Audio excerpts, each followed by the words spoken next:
Olá, queridos, graça e paz a todos. É um prazer estar falando com você nesta oportunidade. E aproveitando este momento, quero trazer aqui um tema que tem se tornado o questionamento de muitas pessoas. Qual a religião verdadeira? Num país onde 86,5% da população considera-se cristã, esta é uma pergunta que sempre paira na mente daqueles que se denominam cristãos e que muitas vezes têm a sua fé ligada realmente a esse pensamento religioso de que a fé em Deus, a fé em Cristo, a fé na palavra de Deus, ela está legitimamente ou diretamente ou intrinsecamente ligada à religião. E daí surge essa pergunta: qual a religião verdadeira? E nós gostaríamos aqui de fazer uma abordagem sobre isso para que possamos chegar aqui a uma compreensão sobre este assunto e entendermos realmente, de fato, a importância disso.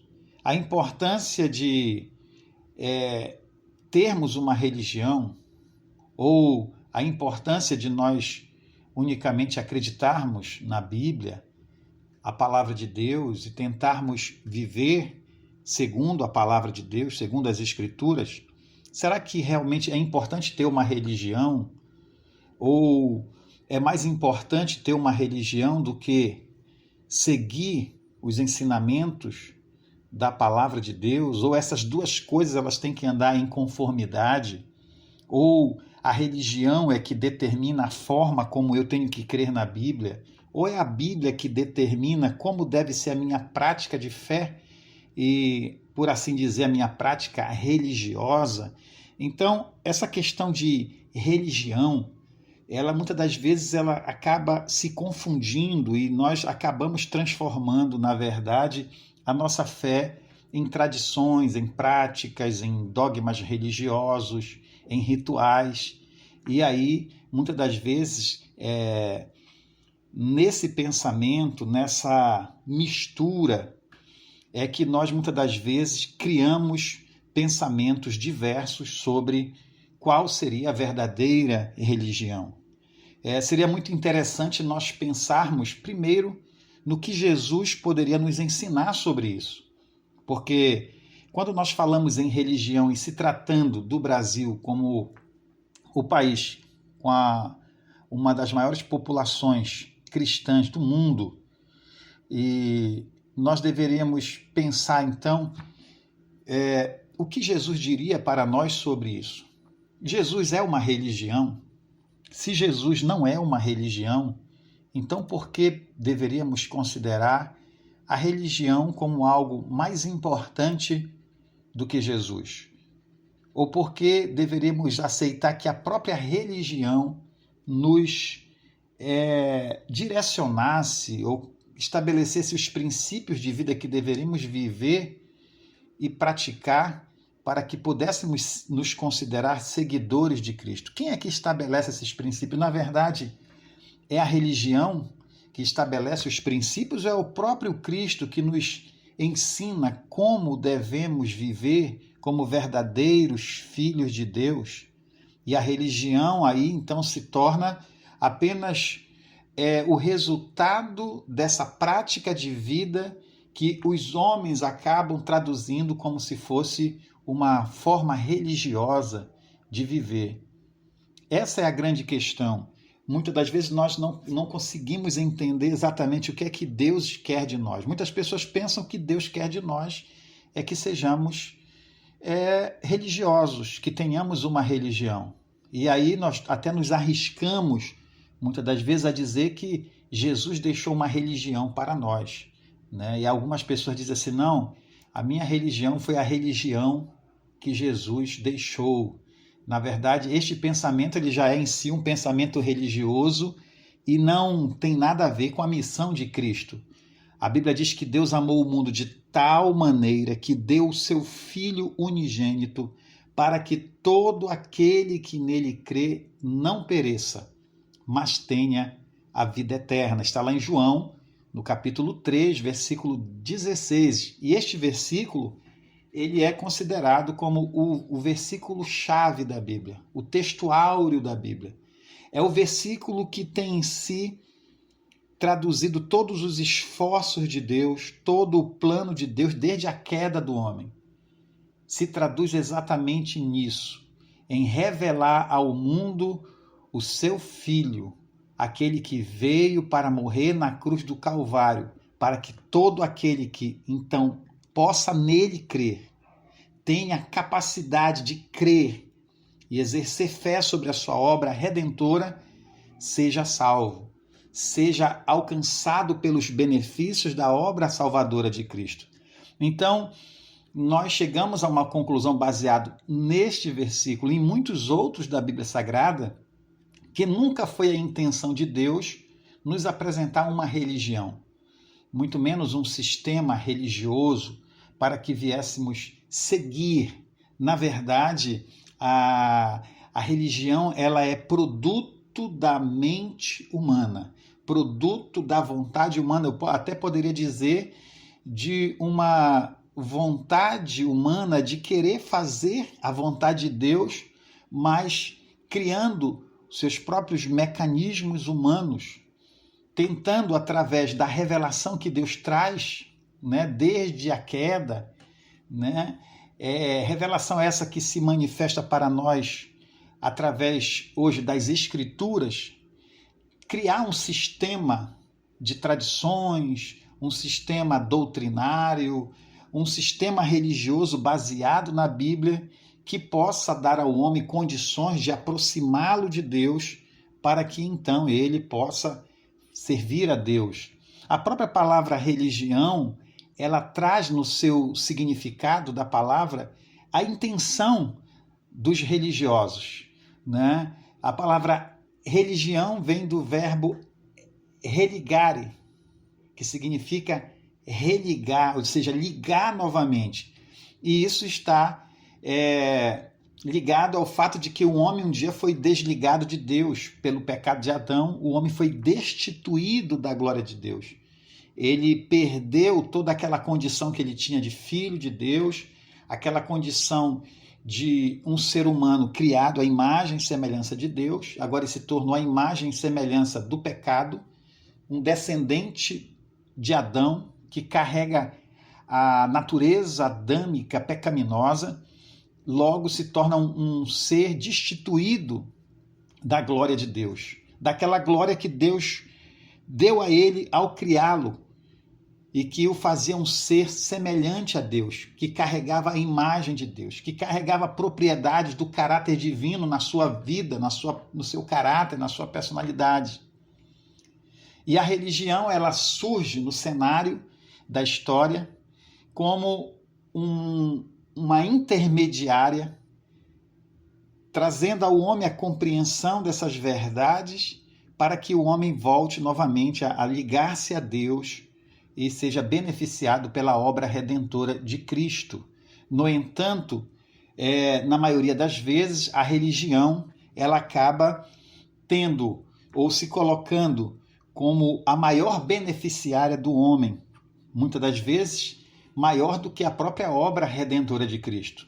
E isso a gente pode observar através das tradições e dos ensinos que a igreja traz para o homem, o colocando em completa submissão à religião e muitas das vezes em desarmonia com a palavra, o colocando contra os ensinos da palavra de Deus, estabelecendo para o homem meios e mecanismos que o homem deve usar para que ele possa ser alcançado pela salvação que Cristo Jesus trouxe ao mundo. Na verdade, a salvação dada por Cristo é algo que nós obtemos diretamente com Ele. Não existe um intermediário entre o homem e Cristo. Só existe um intermediário entre o homem e Deus, que é Cristo. A própria palavra de Deus, ela nos assegura isso, dizendo que só há um mediador entre Deus e os homens, Jesus Cristo, homem.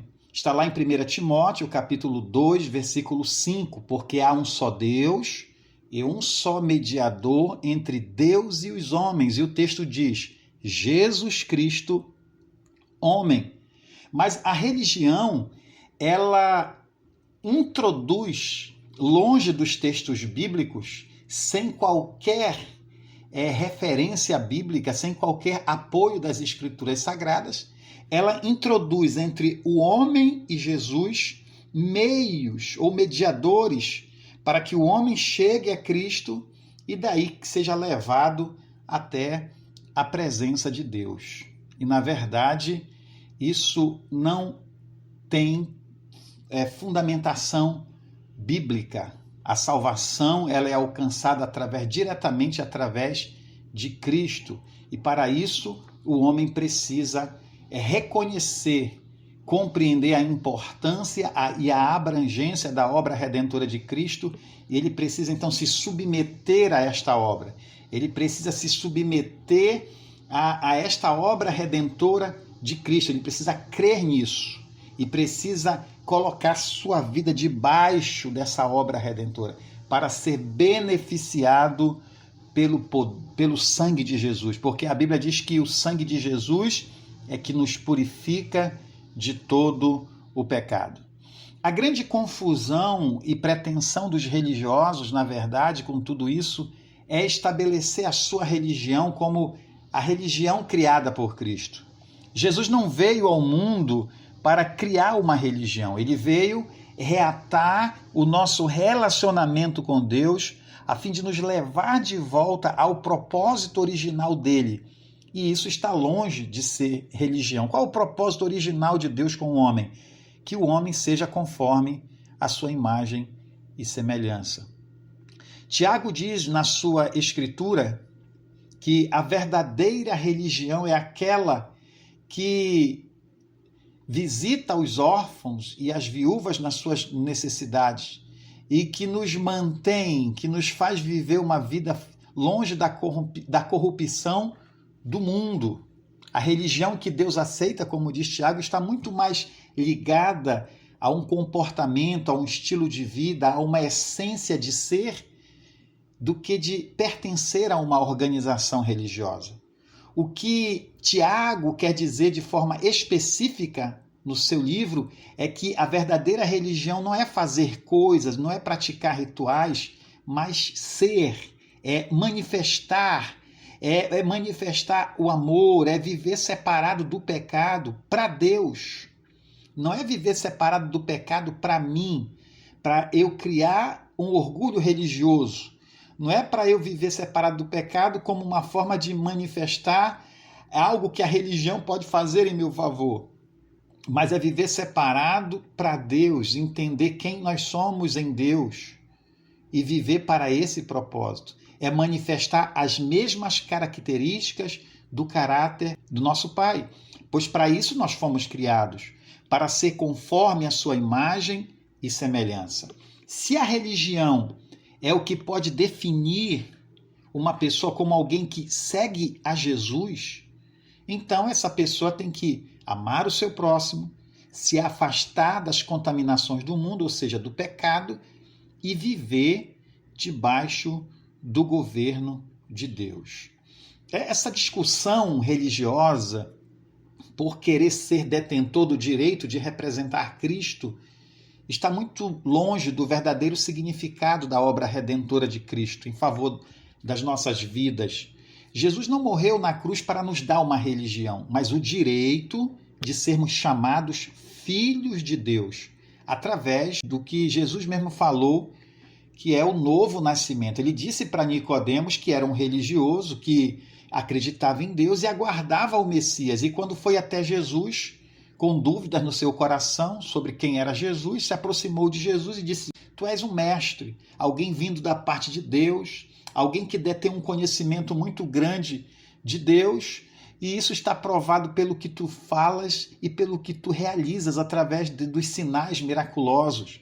E Jesus sabendo o verdadeiro interesse de Nicodemos, que era realmente se certificar de que se ele era realmente o Messias, o Salvador, Jesus disse para Nicodemos logo direto, sem entrar em arrodeios e sem entrar em outros assuntos. Ele foi direto ao ponto mais importante que Deus quer tratar com o homem. Ele disse: se aquele que não nascer de novo não pode herdar o reino de Deus. Quando Jesus falou isso, Jesus estava realmente dando um verdadeiro significado a tudo aquilo que Nicodemos acreditava até naquele momento.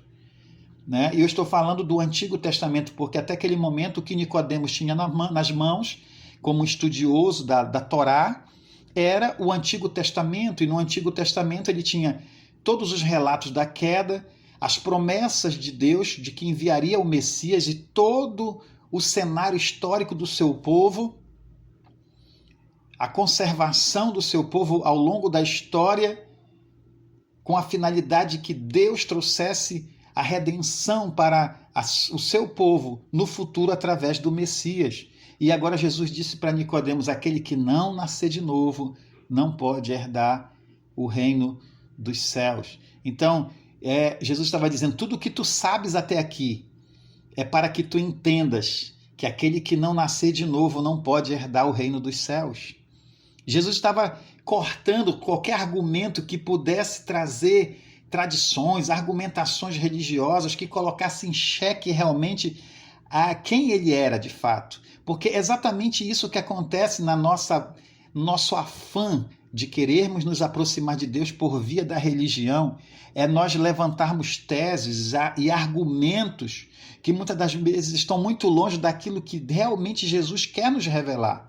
O que Jesus quer nos revelar é muito simples. É o que ele falou para Nicodemos, sem entrar em questionamentos teológicos. Ele disse: Nicodemos, se tu não nascer de novo, tu não podes herdar o reino de Deus. Então, tudo isso que vocês receberam de revelação até aqui foi para que vocês entendessem esse momento em que eu estou aqui, para que se torne possível algo que a lei não pôde dar ao homem: o novo nascimento, a restauração da identidade de filho que foi perdida no Éden. Então, essa identidade ela é restaurada a partir da obra redentora de Cristo, e quando nós cremos e entendemos que aquilo que Jesus fez na cruz do Calvário, isso muda a nossa essência, nos devolve a natureza de filhos, nos restabelece a glória perdida. Então nós entendemos que agora nós nos tornamos filhos de Deus, e isso não tem nada a ver com a religião, mas com o fato de que Jesus morreu na cruz e tornou isso possível para nós. Quem nos torna possível ser filho de Deus, ser aceito de volta e nos reabilita a glória de Deus novamente, é Jesus através da sua obra redentora. Então, era isso que Jesus queria dizer para Nicodemos. Jesus queria dizer para Nicodemos que a obra redentora de Cristo legitima o direito de nós sermos chamados filhos de Deus e não a religião. Então, se a cruz de Cristo não for erguida em nossos corações, não adianta carregar uma cruz nas costas, não adianta carregar uma cruz no pescoço, e muito menos passar uma vida pagando penitência ou fazendo campanhas dentro da igreja. O que Jesus fez na cruz e o que eu decido fazer hoje em relação ao seu amor, a sua graça, é o que define se eu pertenço à igreja de Cristo ou não. E eu não estou falando de igreja no sentido religioso, de uma organização religiosa, mas de corpo de Cristo. Como diz Paulo, onde Jesus é a cabeça do corpo e todos os que creem em Jesus se tornam membros desse corpo. Então, o corpo de Cristo não é uma organização religiosa, mas um organismo vivo que manifesta a vida de Deus. A religião dos homens é uma tentativa humana de se aproximar de Deus. O evangelho é Deus vindo ao encontro do homem. Deus veio ao encontro de todos os homens, de todos nós, através de seu Filho, o Emanuel. E Jesus recebe esse nome nas Escrituras porque a palavra Emanuel significa Deus conosco. Deus esteve conosco, Deus está conosco através de seu Filho Jesus. A palavra de Deus diz, o próprio Jesus disse, aquele que crê no Filho tem a vida eterna, mas aquele que não crê no Filho não verá a vida, mas a ira de Deus sobre ele permanece. Está lá em João, capítulo 3, versículo 36. Olha o texto. Aquele que não crê não verá a vida, mas a ira de Deus sobre ele permanece. Então, o que significa isso? Significa dizer que a ira de Deus ela vai ser despejada sobre os descendentes de Adão, que nasceram trazendo a natureza pecaminosa de Adão. A natureza do primeiro homem criado por Deus é a natureza de Deus, caráter de Deus, a santidade de Deus, a justiça de Deus, a verdade de Deus, qualidades dos atributos morais de Deus. Mas após o pecado, o homem se afasta de Deus e começa a viver segundo a sua própria vontade, segundo a sua própria mente. Então ele passa agora a manifestar uma outra qualidade de caráter, que muitas das vezes, até mesmo por esforço próprio, ainda que ele tente manifestar uma forma de caráter o mais próximo do caráter de Deus, ainda assim será fruto da natureza deste homem caído, desse homem amaldiçoado, desse homem que nasce debaixo de uma maldição e não debaixo da bênção de Deus. Então Jesus, através da sua obra redentora, ele nos dá condições de nascermos de novo espiritualmente para recebermos novamente uma nova identidade de filhos e sermos restabelecidos novamente na presença de Deus em glória, para que possamos ser aceitos por Deus, para que Deus veja em nós a sua natureza. Jesus teve que implantar em nós essa natureza, através da obra redentora e da ação do Espírito Santo, que recria em nós essa natureza de filhos. A palavra de Deus diz que quando nós recebemos a Cristo como Salvador, o Espírito de Deus ele é enviado ao nosso espírito. E aí nós passamos a ser chamados filhos de Deus e somos levados a chamar Deus de Pai, porque sois filhos, Deus enviou aos vossos corações o Espírito de seu Filho, que clama Abba, Pai. O Espírito de seu Filho, o Espírito Santo, é enviado aos corações dos filhos. Quando nós nos tornamos filhos pelo novo nascimento, recebemos o Espírito Santo em nossas vidas, que nos leva a clamar a Deus e a chamá-lo de Pai. Abba, Pai significa papai, papaizinho, ou seja, é o Espírito que nos conduz novamente a uma relação de intimidade com Deus, uma relação familiar com Deus. E isso não tem nada a ver com religião, isso só tem a ver com uma coisa, com a misericórdia de Deus, a graça de Deus, Jesus e a ação do Espírito Santo em nossa vida. Então preste atenção, toda essa confusão é fruto da própria religião. Quem segue de fato a Cristo não está preocupado se está na religião certa, mas se está em Cristo, pois a Bíblia diz que quem está em Cristo é nova criatura. Olha só, as coisas velhas já passaram e tudo se fez novo. Está lá em 2 Coríntios, capítulo 5, versículo 17. Né? Quem está em Cristo é nova criatura. Nasceu de novo. Eu só nasço de novo quando eu creio em Cristo como meu Salvador, sou beneficiado pela obra redentora de Cristo e o Espírito Santo, ele é que faz com que essa obra seja implementada na minha vida, passe a valer na minha vida, se transforme num milagre que restaura a minha essência. Então, se tudo se fez novo em minha vida, é o que importa. O resto é uma tentativa da religião humana em estabelecer paradigmas e dogmas para que o homem siga e se sinta seguro. Né?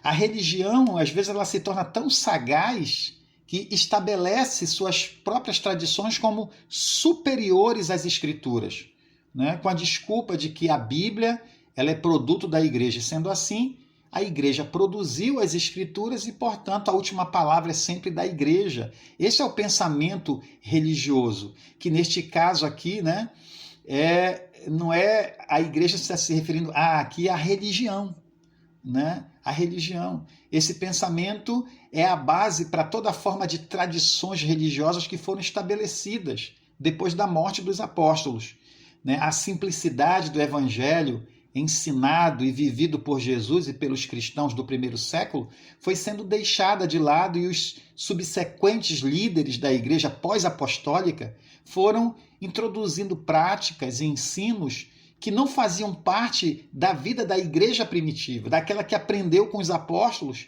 e vivia a sua fé através da prática da palavra de Deus, dos ensinamentos de Jesus, que eram passados pelos apóstolos e que também eram comunicados uns aos outros, né?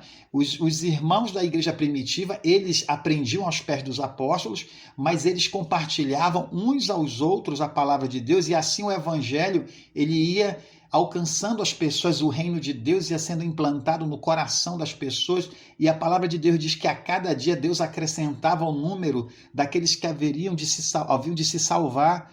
E a igreja foi crescendo no primeiro século assim, através do compartilhamento da fé prática, da fé experimentada, da fé que se vivia em Cristo no dia a dia, que se colocava em prática a partir do ensinamento que eles recebiam e que comunicavam-se entre eles. Mas o que aconteceu depois? A igreja, a religião, né, após a morte dos apóstolos, ela determinou que a palavra de Deus só poderia ser ensinada pelos sacerdotes da religião. E o povo deixou de ter o acesso direto às Escrituras, e a Bíblia passou a ser interpretada pelos seus líderes religiosos, que passaram a ensinar a igreja do jeito que eles achavam que seria a interpretação correta, ou aquela que eles mesmos queriam dar à Bíblia, né? E que muitas dessas interpretações, na verdade, foram práticas adotadas pela igreja que não faziam parte da vida da igreja primitiva, e que a religião chama de tradições. São as tradições da religião, e que declaradamente essas tradições são vistas pela igreja cristã, né, por um segmento do cristianismo, como superiores à Bíblia, né? E é isso que faz a igreja pensar e os sacerdotes da religião dizer que a igreja está acima da Bíblia, que como tudo que aconteceu na história, né, aconteceu, a revelação de Deus ela se dá na história, na vida da igreja. Então a Bíblia saiu da vida da igreja, saiu da história da igreja. Então a igreja produziu a Bíblia, e isso faz da igreja a igreja a autoridade capaz de editar a Bíblia e dar a ela a interpretação que ela acha mais adequada. E, na verdade, isso se contrapõe à própria Bíblia, porque a Bíblia ela defende a sua inspiração como sendo divina. E se a própria Bíblia defende a ideia de que ela é inspiração de Deus, a igreja nunca poderá, de maneira alguma, exercer maior autoridade do que a autoridade que há na sua inspiração, porque ela é dada pelo próprio Deus. Então isso é algo que se contrapõe à própria palavra de Deus, tá certo? Então a igreja ela precisa passar por uma reforma que possa libertá-la das estruturas da religião que ainda ameaçam a sua sobrevivência. E é por este motivo que a igreja ainda não conseguiu concluir a sua missão de proclamadora da mensagem de salvação ao mundo, pois ela vive muitas das vezes em uma contradição, querendo salvar o mundo através de uma mensagem que liberta o homem de uma religião e o aprisiona em outro sistema religioso. A igreja precisa realmente passar por um processo de libertação de toda a influência que a religião causou na sua vida. Ela precisa voltar à sua essência e depender unicamente da obra realizada por Cristo na cruz do Calvário. Cada cristão precisa ter a experiência da cruz sendo erguida dentro do seu coração. Cada um de nós precisamos fitar os nossos olhos para o Calvário, entender que é de lá que vem todos os benefícios que Deus nos traz através de seu Filho. A proclamação do Evangelho não é proselitismo religioso e defesa de interesses da religião, mas é Cristo sendo estabelecido como Senhor de nossas vidas. É o reino de Deus sendo estabelecido em nossos corações, nos fazendo a habitação de Deus. É simples assim, mas a religião torna as coisas complexas para o homem, criando ritos, tradições, coisas que Jesus combateu quando aqui esteve, inclusive provocando uma perseguição à sua vida. Jesus foi perseguido pela religião, que acreditava em Deus, que aguardava o Messias, que aguardava a ele, né? Mas que não viu nele o Messias. Se Jesus viesse hoje, em nosso tempo, para realizar a obra que ele realizou lá atrás, ele não caberia dentro da nossa religião, dentro da nossa estrutura religiosa. Ele estaria, quem sabe, muito distante daquilo que nós acreditamos que seja a verdade, que nós construímos para salvar-nos a nós mesmos. Ainda hoje o diabo ele continua se utilizando da religião para perseguir a Cristo e aos seus ensinamentos. Quantos cristãos estão perseguindo cristãos? E tudo em nome de Deus e da fé, por meio de falsos ensinos que têm aparência de piedade, como diz a Bíblia, mas negando a verdadeira fé. É o que nós chamamos de sofismas.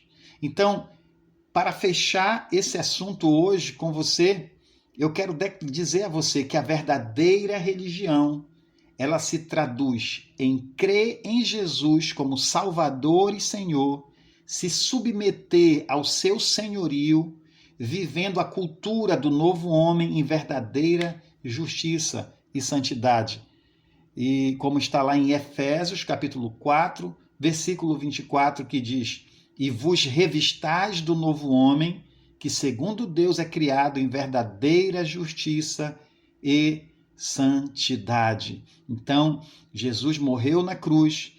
A nossa nova identidade de filhos é uma realidade através de Cristo, e quando eu creio em Jesus, então eu sou aceito por Deus como um filho dele, porque espiritualmente Deus ele muda a minha natureza de pecador, destituído da glória de Deus, numa natureza agora de filho, redimido e lavado pelo sangue de Jesus Cristo.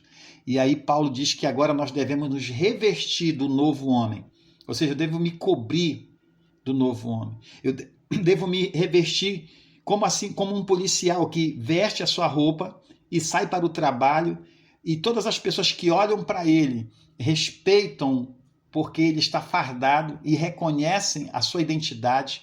Assim também nós devemos nos cobrir, nos vestir dessa nova identidade de filho. Devemos proceder como filhos de Deus, devemos assumir quem nós somos através da fé que temos na obra de Cristo, e devemos caminhar nessa terra com essa nova roupagem.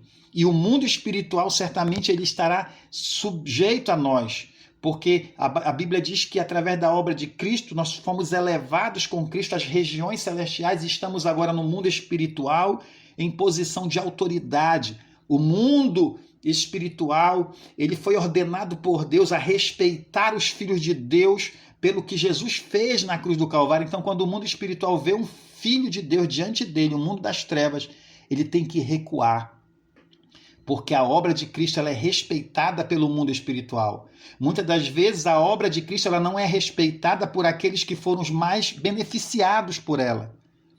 A obra de Cristo não trouxe benefício para os demônios, para os anjos caídos. A obra redentora de Cristo é benefício para aqueles que nasceram de Adão, destituídos da glória de Deus, mas muitas das vezes os descendentes de Adão, a raça humana, ela desrespeita mais a obra de Cristo do que os demônios, porque os demônios eles respeitam e recuam diante de um filho de Deus que realmente valoriza a obra de Cristo e que se reveste dessa nova natureza e vive a nova natureza de santidade, de temor, de obediência, debaixo do governo de Deus. Mas os homens, os seres humanos, muitas das vezes tem jogado a graça de Deus na lata do lixo. Tem jogado o que Jesus fez na cruz do Calvário na lata do lixo. Tem considerado as coisas desse mundo mais importante do que aquilo que Jesus fez na cruz.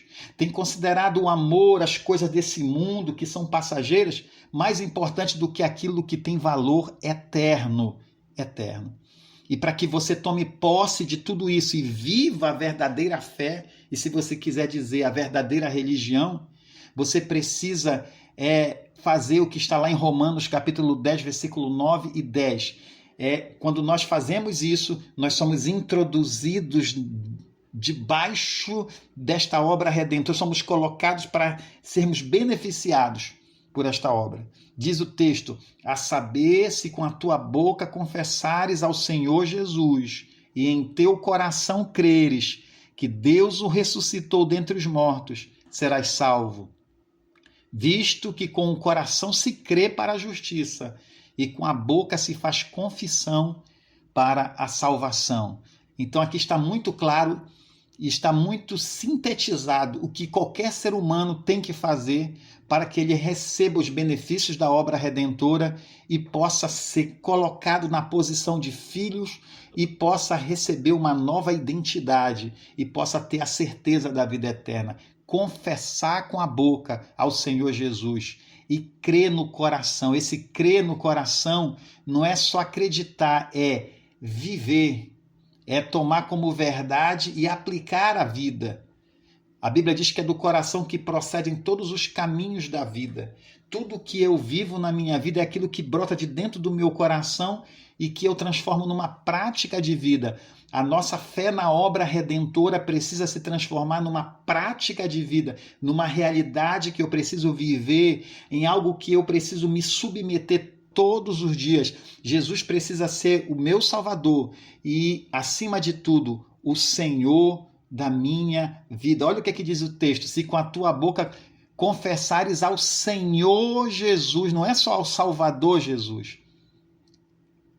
A palavra Jesus, na verdade, já está nessa palavra intrínseca a ideia de Salvador, porque Jesus significa Salvador. E o texto diz aqui, Senhor Jesus.